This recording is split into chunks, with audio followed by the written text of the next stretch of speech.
You either die a hero, or you live long enough to see yourself become the villain.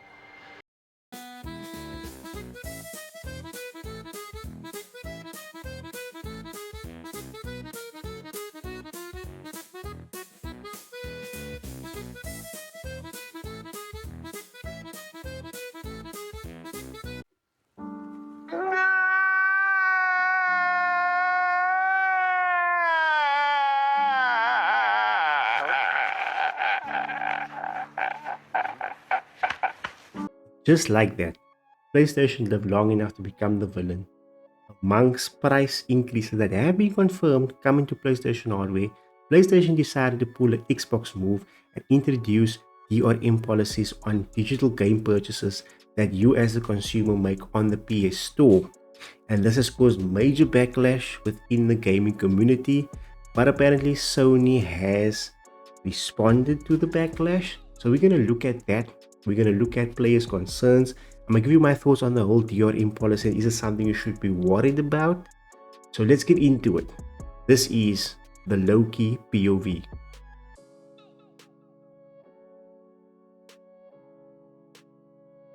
So according to CBR, Sony officially responds after PlayStation's new DRM policy sparks massive backlash.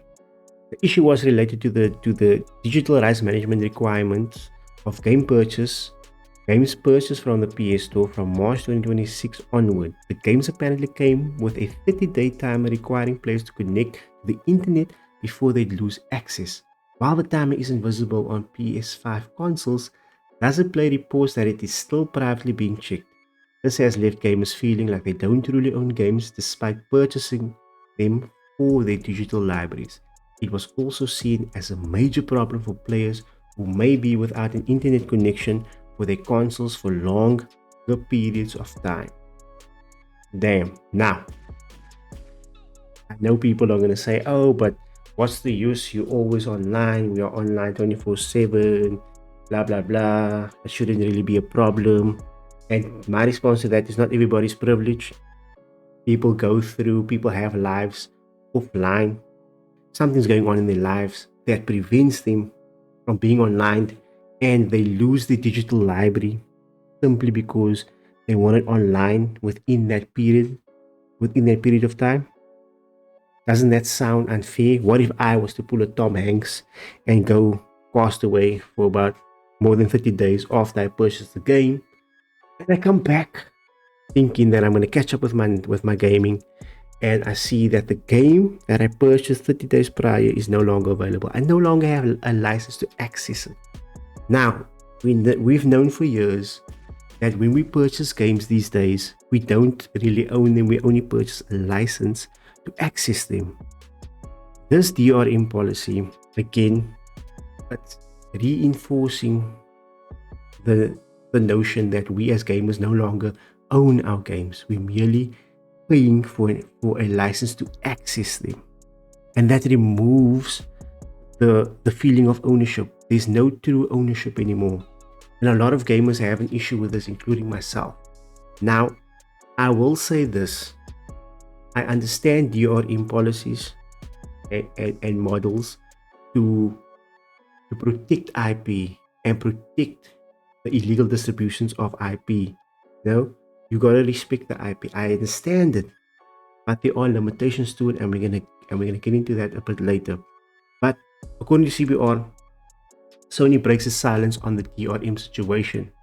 So Sony has been slow to offer an official response, leading some people to wonder if this was an inadvertent bug. This was tested by players who determined that this wasn't the case. This was followed by speculation that Sony implemented the new DRM policy in order to combat refund scams. Now, with GameSpot, Sony has finally commented on the situation, confirming the change. However, it was clarified that only a single online check will be required rather than consistent check-ins every month. So, according to a supposedly official statement from Sony, players can continue to access and play their purchased games as usual. A one-time online check is required to confirm the game's license, after which no further check-ins are required. the Sony statement reads. Is this an official Sony statement? We didn't see it from the official accounts. I'm not too sure. Don't quote me on that. But it turns out that it's only a one-time check-in. And the purpose of this DRM policy model was to combat refund scams. So apparently, from what I've read, is people purchase games, then within that 14-day refund window, they went offline. Somehow they requested a refund, went back online, and then they had the unlimited license to the game. They still had access to it for some reason. I don't know how that works, but somehow they were doing that. So this model was implemented to combat that.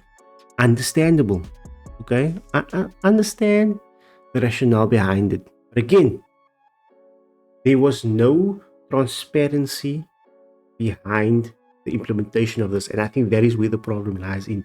Had PlayStation come to the front and been transparent with the gamers to say, look, we've noticed that this has been happening. There's been some refund scans. The implementation would have been met differently. Yes, not everybody would have been happy from the start, but you would have had transparency, and that is how you build trust with your consumers. You don't break their trust by sneaking something like this in an update. That is just not cool. But now, with that being said, look, I want to take a look at some comments of some casual gamers, not the console warriors. I kind of want to stay away from the console warriors, right?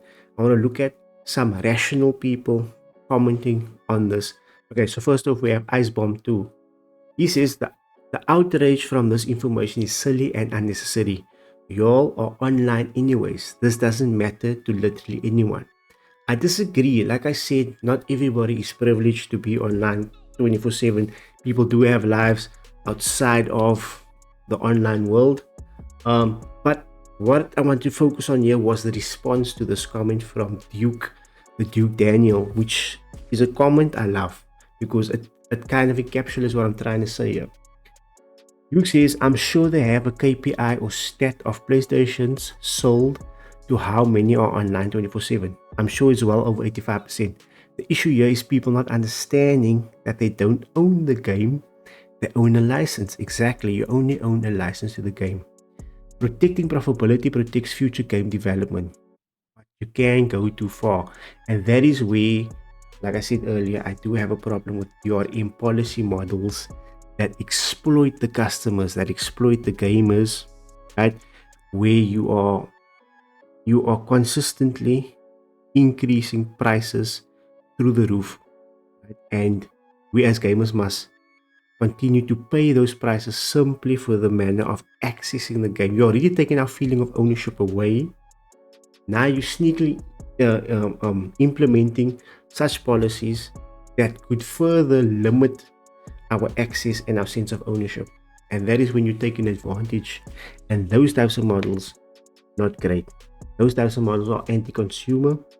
And again, if you're not being transparent about it, which I think is the biggest problem here, you are losing the trust of your consumers. According to Retros Gaming, what he says, not buying the BS, they got caught and are backpedaling to save their stock, pissing off the user base. To stop a few thousand hackers who will find yet another way is proof of stupidity, then to try and sneak this through on us and get caught, they botched. I kind of agree here. I think that because the lack of transparency and PlayStation seeing the backlash of sneaking this into an update, right? They are backpedaling now, saying that it's only a once-off. The thing is, we don't officially know if it was initially planned to just be a once-off. What if it was going to be a daily, not a daily occurrence, but a regular occurrence? For every month, you'd have to check in to ensure that the license is still active, to verify your license. What if it was that? What if it wasn't just a one-time thing? We need to be aware of these things. As consumers, we have to be aware of these things because it shows that PlayStation, all these other corporations with its Xbox, PlayStation, whatever, they can remove your access to a game that you paid with your hard-earned money just like that. They can put a game offline, as happened before. We've seen them discontinue games or just completely shut games off even after people paid for it. Then tells Nexus says misuse leads to stricter controls, yet honest users feel it most, including myself. At the same time, businesses must protect sustainability, so it is not one-sided, which I agree. Businesses need to be sustainable, continue developing these games and so forth for us to enjoy. But at the same time, when you start implementing these policies to exploit the customers, that is when it goes too far. He says furthermore, we access games more than we own them, which leaves trust and long-term questions. Exactly. Again, we need to be aware of these things and we need to ask the questions. We can't just accept it if it's implemented, especially when you're not transparent. Again, it comes down to the transparency. PlayStation was not transparent about this at all.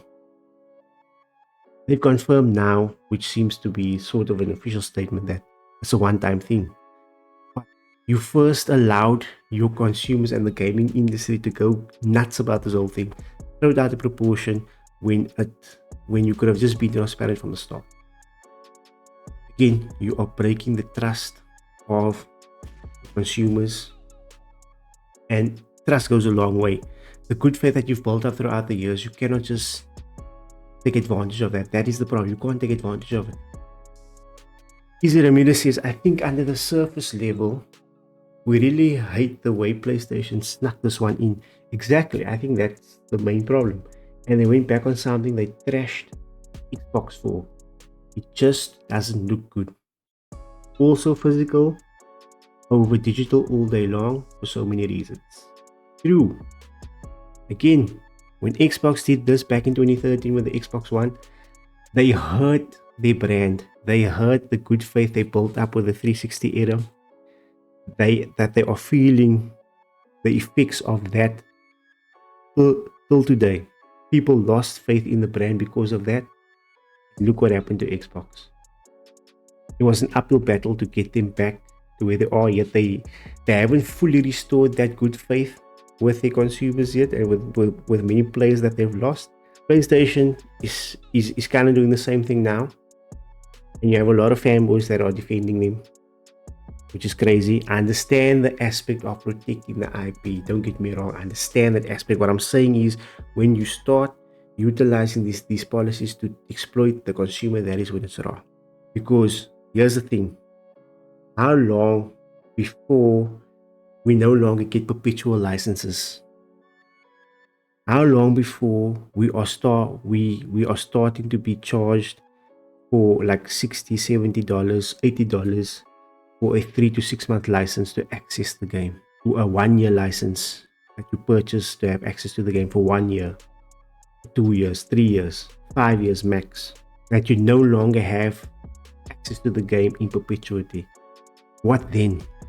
Would you be happy paying $100, $70 to $100 just for that limited time? As consumers, as gamers, we need to start asking these questions. You know, at the end of the day, we don't want gaming, the hobby, to be affected. It's already been affected in so many ways, in so many negative ways. We need to keep the hobby of gaming alive, man. You know. But anyway, that's a topic for another video. These are just my thoughts, my opinions on the whole situation. Do I think it was blown out of proportion? Yes, but that is PlayStation's fault. Do I think DRM is ruining gaming? Yes, when it takes advantage of us as gamers and it exploits us. Let me know your thoughts down below. What do you think about the situation? What do you think about this model? Do you agree with it? Do you think that PlayStation should have been more open with their cards about this thing? Let me know your thoughts down below in the comments. Do consider subscribing to the channel. It does help the channel out. Do consider leaving a thumbs up. It also helps the channel out. I appreciate the support and I appreciate you spending time with me on the low-key POV. And until next time, peace.